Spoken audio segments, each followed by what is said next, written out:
ADHD, attention deficit hyper activity disorder. आज बच्चों हम करने जा रहे हैं attention deficit hyper activity disorder. It is one of the most important question generally ask in the exam. Disorder means mental disability. तो हम बात कर रहे हैं मेंटल डिसेबिलिटी की बात कर रहे हैं। डिसऑर्डर का मतलब भी क्या होता है? Mental disability. अटेंशन डेफिसिट, जैसे नाम से ही पता है अटेंशन डेफिसिट, डेफिसिट का मतलब कमी, अटेंशन का मतलब ध्यान। तो ध्यान की कमी है। हाइपर एक्टिव, हाइपर एक्टिव का मतलब जरूरत से ज़्यादा एक्टिव, चुस्त है बच्चा जरूरत से ज़्यादा, ठीक है। और एक मेंटल डिसेबिलिटी है। तो इतना तो हमें इसके नाम से ही समझ में आ गया। अगर हम इसकी बात करते हैं क्या, it is a group of behavioural symptoms. कुछ सिम्टम्स दिखाता है, 3 सिम्टम्स दिखाता है। One is lack of attentiveness, second is hyperactivity, we studied impulsiveness, ठीक है। ये तीनों भावनाएं क्या करता है वो बच्चा दिखाता है मेनली। अब जो जनरली इनके सिम्टम्स दिखाई देते हैं वो ये है बेटा, फॉरगेट डेली एक्टिविटी। ये बच्चे अपनी छोटी छोटी क्रियाओं को भूल जाते हैं, ठीक है। अपनी सामान्य क्रियाओं को भी ठीक ढंग से नहीं कर पाता, उनको भूल जाता है, मतलब डे रूटीन को भी हैंडल करने में इसको प्रॉब्लम होती है। तो एक पॉइंट आपको यही याद रखना है कि forget daily activities, trouble in paying attention, जैसे कि हम बार बार कर रहे हैं अटेंशन डेफिसिट मतलब ध्यान की कमी है, ध्यान बच्चा कंसंट्रेट नहीं कर पाता, कंसंट्रेशन की कमी है। उसके बाद है trouble in sitting even for short time, मतलब एक जगह बच्चा टिक कर नहीं बैठ सकता थोड़ी देर के लिए भी, ठीक है ना। आप ये कहो कि 2 घंटे आप लगातार बैठ के पढ़ो, मम्मी कहती होगी ना आपको भी, तो आप बैठ जाते हो, पढ़ लेते हो, खेल भी लेते हो 2 घंटे, पर वो कोई मूवी देखते हो तो 3-3, 4-4 घंटे तक देखते रहते हो। बट ये जो बच्चे हैं वो कभी भी टिक के नहीं बैठ सकते, ना मूवी देखने में, ना गेम्स में, किसी भी काम में टिक के नहीं बैठते। उसके बाद नेक्स्ट है रेस्टलेस। रेस्टलेस का मतलब है बेचैन, किसी भी काम में उनको शांति नहीं है, कुछ भी कर रहे हैं बेटा वो रेस्टलेस रहेंगे, बेचैन रहेंगे, भागा भाग दिखाएंगे, मतलब एक तरीके से परेशान दिखेंगे आपको। उसके बाद है सेल्फ फोकस्ड बिहेवियर, जैसे कि आप देखते हो कि जो छोटा बच्चा है वो सेल्फ फोकस्ड होता है, उसको आप कोई चीज़ दे दोगे, वापस लोगे तो वो रोने लग जाएगा, कोई वो डिमांड कर रहा है अगर पूरी होगी ठीक है, अदरवाइज वो रिएक्ट करने लग जाएगा।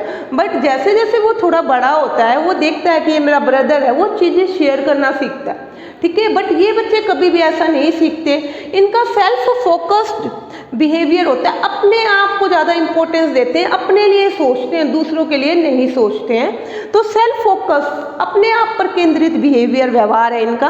डे ड्रीमिंग आपने सुना होगा ना, एक मुंगेरी लाल के हसीन सपने, जो जागती आंखों से सपने दे रहे, भाई सोच रहे हो बैठे बैठे और अपने आप ही मैं ये कर लूँगा, मैं एरोप्लेन में जा रहा हूँ, मैंने वो कर दिया, मैंने वहाँ गन चला दी, मैंने ये कर दिया, मतलब अपने आप ही, ठीक है। मैं किसी अलग दुनिया में चला गया। तो अलग अलग क्या है, दिन में सपने देखते रहते हैं, विचार इतने ज़्यादा हैं, डे ड्रीमिंग करते रहते हैं, ठीक है। और मतलब ख्याली पुलाव आप कह सकते हो कि बनाते रहते हैं। उसके बाद है difficulty to keep emotion in. अगर देखो गुस्सा आया है ना, तो ये नहीं है कि अगर मम्मी ने कुछ बोल दिया, गुस्सा आया तो उस चीज़ को कंट्रोल करेंगे, चीज़ों को फेंकने लग जाएंगे, ठीक है। क्लास में भी आप ये कह सकते हो कि इल मैनर्ड तरीके से बिहेव करेंगे, तो चीज़ों को कंट्रोल नहीं कर पाते, अपने इमोशंस को बाहर निकाल देते हैं। उसके बाद है इजीली डिस्ट्रैक्टेड, वो तो बिल्कुल ही है कि अटेंशन की कमी है, ध्यान की कमी है। किसी भी अगर कोई डिस्ट्रैक्ट करे, किसी एक काम में लगे हुए हैं, इजीली दूसरी तरफ इनका ध्यान चला जाता है, तो इजीली डिस्ट्रैक्टेड है।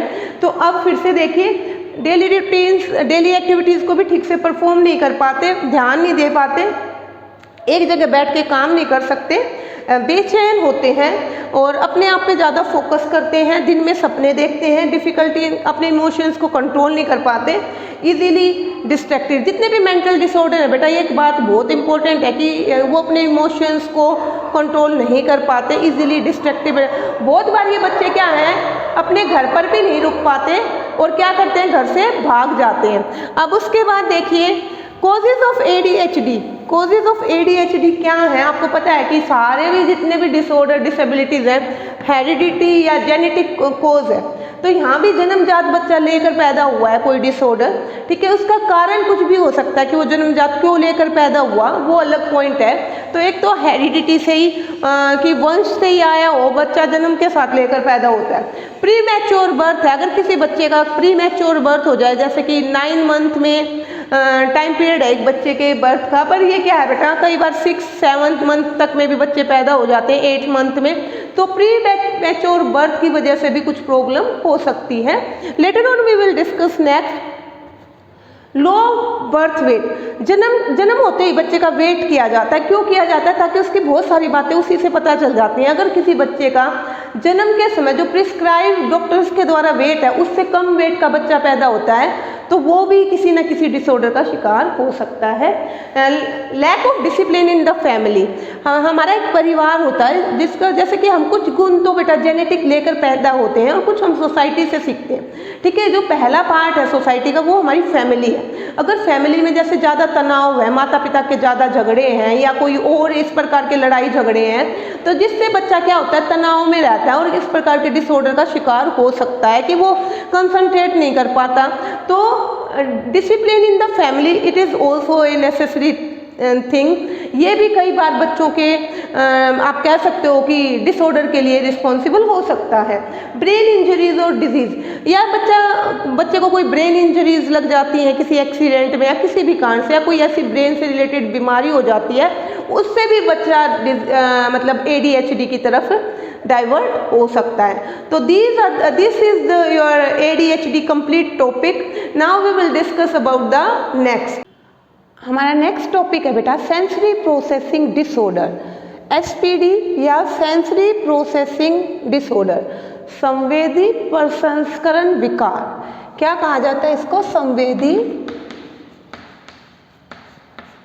प्रसंस्करण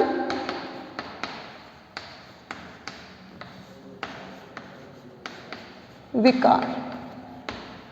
ध्यान से समझते हैं। It is a condition in which the brain has difficulty in responding to information passes from senses.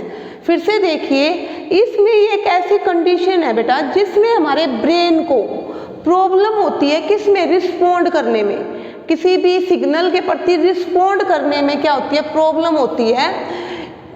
To information passes from senses, आप जो भी हमारी सेंसेस से इंफॉर्मेशन ब्रेन तक जाती है, ब्रेन उसका रिप्लाई करता है, रिस्पॉन्ड करता है, तो उसको वो रिस्पॉन्ड करने में क्या होती है, प्रॉब्लम होती है। इस डिसऑर्डर को सेंसरी प्रोसेसिंग डिसऑर्डर कहा जाता है। फिर देखिए बेटा, हमारा जो न्यूरो सिस्टम है, हमारा ब्रेन कैसे काम करता है, ब्रेन हमारा सबसे इम्पोर्टेंट पार्ट है।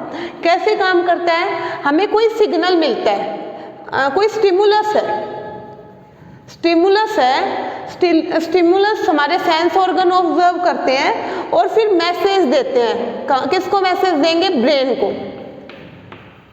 ब्रेन क्या करेगा, रिस्पॉन्ड करेगा, ब्रेन तक मैसेज जाएगा तो ब्रेन क्या करेगा, आंसर करेगा, रिस्पॉन्ड करेगा, ठीक है ना। और फिर हम क्या करेंगे, एक्ट करेंगे, हम कोई कार्य करेंगे। फॉर एग्जाम्पल, आपने किसी गर्म बर्तन को हाथ लगा दिया तो ब्रेन तक मैसेज गया, ब्रेन ने रिस्पॉन्ड करा, तब आपने हाथ हटाया। आप कहोगे कि मैम इतनी देर में तो हाथ ही जल जाएगा, पर बेटा वो इतनी फास्ट स्पीड से होता है कि सेकंड के 100वें हिस्से से पहले हमारे ब्रेन तक मैसेज चला जाता है और रिप्लाई भी आ जाता है, ठीक है। तो ये हमारा सेंसरी प्रोसेसिंग डिसऑर्डर क्या है बेटा, इसमें जो हमारे ब्रेन तक मैसेज जाता है उस सिस्टम में, या ब्रेन से जब रिस्पॉन्ड आता है उस सिस्टम में, दोनों में से किसी में कोई प्रॉब्लम है तो इस प्रकार ठीक से मैसेज कन्वे नहीं हो पाता, ठीक है। या मैसेज कन्वे हो गया तो रिप्लाई ठीक से नहीं आ पाता या रिस्पॉन्ड ठीक से नहीं हो पाता। इस डिसऑर्डर को सेंसरी प्रोसेसिंग डिसऑर्डर कहा जाता है। एक बार फिर से डिफाइन देखते हैं। It is a condition in which the brain has difficulty in responding. Brain को डिफिकल्टी है रिस्पॉन्ड करने में। किस चीज का रिस्पॉन्ड करेगा, जो इंफॉर्मेशन उसके पास गई है। To information passes from senses, मतलब जो भी इंफॉर्मेशन सेंस के थ्रू ब्रेन के पास गई, ब्रेन को रिस्पॉन्ड करना है, पर उसमें कोई प्रॉब्लम है, या तो ले जाने वाले सिस्टम में प्रॉब्लम है या रिस्पॉन्ड आते टाइम प्रॉब्लम है, और क्या है, ठीक से रिस्पॉन्ड नहीं हो पाता। इसीलिए क्या है बेटा, ठीक से इन लोगों के जो भी एक्टिविटीज़ हैं वो प्रॉपर मैनर से नहीं हो पाती, इस डिसऑर्डर को सेंसरी प्रोसेसिंग डिसऑर्डर कहा गया। उसके बाद देखिए इसके सिम्टम्स क्या हैं। सबसे पहले सिम्टम्स क्या होते हैं, इनको हिंदी में लक्षण कहा गया, मतलब कुछ खास बातें जो इनको औरों से डिफर करती हैं। तो ये तो 3 पार्ट्स में पढ़ेंगे हम, एक बायोलॉजिकल, एक फिजिकल और एक है साइकोलॉजिकल। 3 पार्ट्स में डिवाइड किया गया है। बायोलॉजिकल का मतलब है जैविक, ठीक है, फिजिकल का मतलब है शारीरिक, और साइकोलॉजिकल का मतलब है मन से रिलेटेड, व्यवहार से रिलेटेड, मनोवैज्ञानिक। अब बेटा इसको ध्यान से समझो।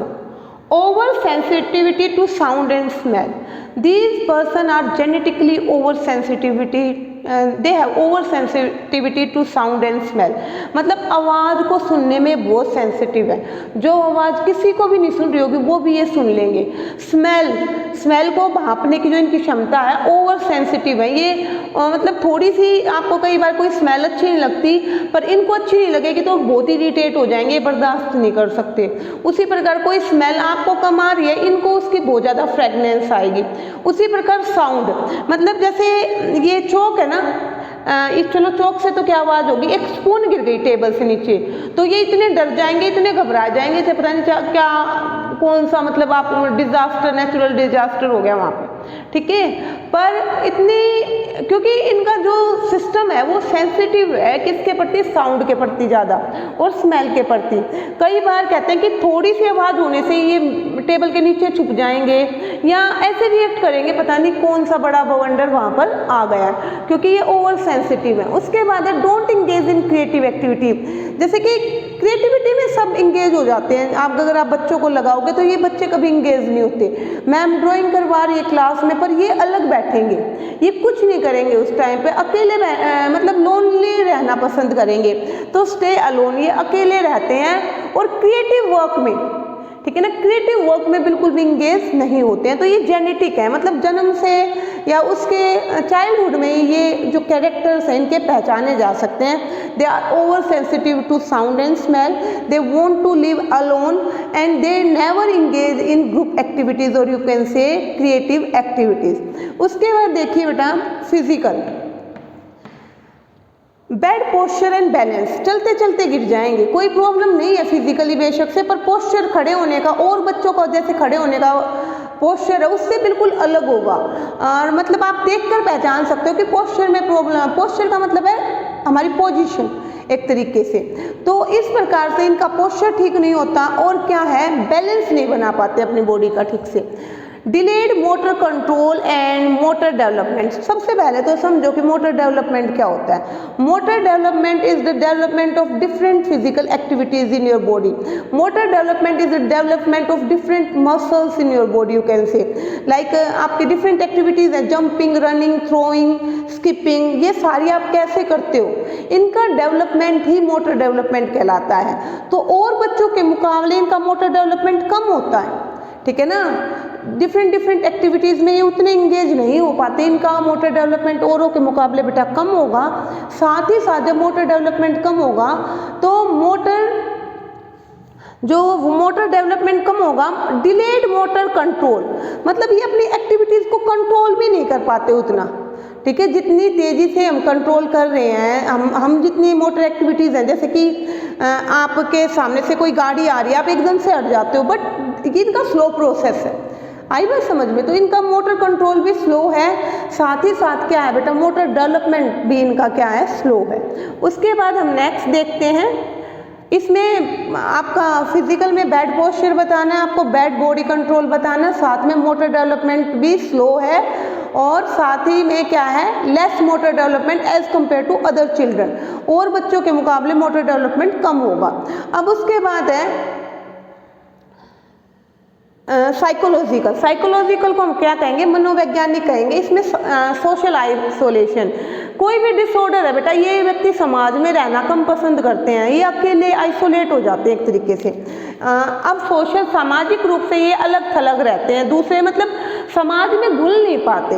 उसके बाद डिप्रेशन, बहुत जल्दी डिप्रेशन का शिकार हो जाते हैं। उसके बाद डिप्रेशन एक तरीके से मतलब कोई भी विचार अपने मन में ला कर और उनसे डिप्रेस होते रहते हैं खुद ही खुद। उसके बाद है एंग्जाइटी और एग्रेशन, बहुत जल्दी गुस्से में आते हैं। जैसे आपका एग्जाम है, थोड़ी एंग्जाइटी तो आपको भी होती है, पर ये बहुत ज़्यादा बेचैन हो जाते हैं, एंग्जाइटी की ऐसी कंडीशन है इनकी। उसके बाद है नेक्स्ट फियर फ्रॉम क्राउड। तो ये बेटा क्राउड से क्या है, डरते हैं, भीड़ पसंद नहीं है, भीड़ भाड़ ऐसी जगह पे जाना है बिल्कुल भी पसंद नहीं करते, और देख कर ही क्या हो जाते हैं, परेशान हो जाते हैं। तो ये इनके मतलब मन की स्थिति एक तरीके से मनोवैज्ञानिक सिचुएशन है कि ये आइसोलेशन में रहना पसंद करते हैं, they are totally depressed sometimes, और एंग्जाइटी और एग्रेशन औरों के मुकाबले बहुत ज़्यादा होता है, भीड़ से डरते हैं। तो दीज आर द सिम्टम्स, इनको हमने 3 पार्ट्स में डिवाइड किया गया। अगर आपसे बायोलॉजिकल पूछे तो आपको यही बताने हैं, फिजिकल पूछे तो यही बताने हैं, साइकोलॉजिकल पूछे तो यही बताने। अगर नॉर्मल सिम्टम्स पूछता है तो आप कोई भी बता सकते हो, sensitivity, over sensitivity to sound and smell, और यहाँ से लिख सकते हो bad posture, delayed motor development, और यहाँ से लिख सकते हो डिप्रेशन, एंग्जाइटी, एग्रेशन, तो मिक्स करके लिख सकते हो। बट आपके सिलेबस में बेटा इसको अलग अलग दिया गया है, तो इसीलिए अलग अलग समझाया गया कि पता होना चाहिए कि फिजिकल में कौन से पॉइंट लिखने हैं, साइकोलॉजिकल में कौन से पॉइंट लिखने हैं, और आपके बायोलॉजिकल में कौन से पॉइंट लिखने हैं। अगर कुछ भी जनरली मेंशन ना करे एग्जामिनर कि आप बायोलॉजिकल एसपीडी के सिम्टम्स बताओ, इसकी बजाय ये कहे सिम्टम्स ऑफ एसपीडी बताइए, तो फिर आप इसमें से कोई भी लिख सकते हो। उसके बाद है कोजेस। कोजेस सभी का सबसे पहला कोजेस तो जेनेटिक है, कि जन्म से ही कोई डिसऑर्डर लेकर पैदा हुआ है, तो ये भी जेनेटिक होता है कई बार। सेकंड जो पॉइंट है बेटा, एबनॉर्मल ब्रेन। इन बच्चों के ब्रेन का साइज दूसरों के मुकाबले बड़ा, छोटा या किसी और आकृति का ब्रेन होता है इनका, ठीक है। तो ब्रेन की शेप, साइज के अकॉर्डिंग भी क्या होता है, एबनॉर्मल ब्रेन होने की वजह से इनको ये डिसऑर्डर होता है। थर्ड है न्यूरोलॉजिकल डिसऑर्डर। न्यूरोलॉजिकल डिसऑर्डर मतलब कोई ना कोई जन्म से ही समस्या है, जैसे बार बार आप देखते हो ना कई बच्चों को दौरे पड़ जाते हैं, बेहोश हो जाते हैं, या कोई ऐसी समस्या जो न्यूरोलॉजिकल इनके ब्रेन से रिलेट करती है, ये लेकर पैदा होते हैं। तो ये इसके कॉजेज हैं। न्यूरोलॉजिकल डिसऑर्डर कोई है पहले से इनको, एबनॉर्मल ब्रेन है या इनका, जेनेटिक है। Injuries to upper neck and brain stem.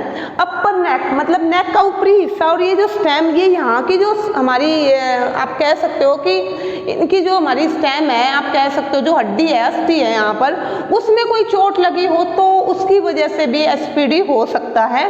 फिर एनवायरनमेंट, सराउंडिंग की वजह से भी, जिस सराउंडिंग में आप रहते हो उसने आपके ऊपर इतना मतलब इतना आप कह सकते हो कि इतना डिप्रेस कर दिया आपको कि आपको ये डिसऑर्डर हो सकता है।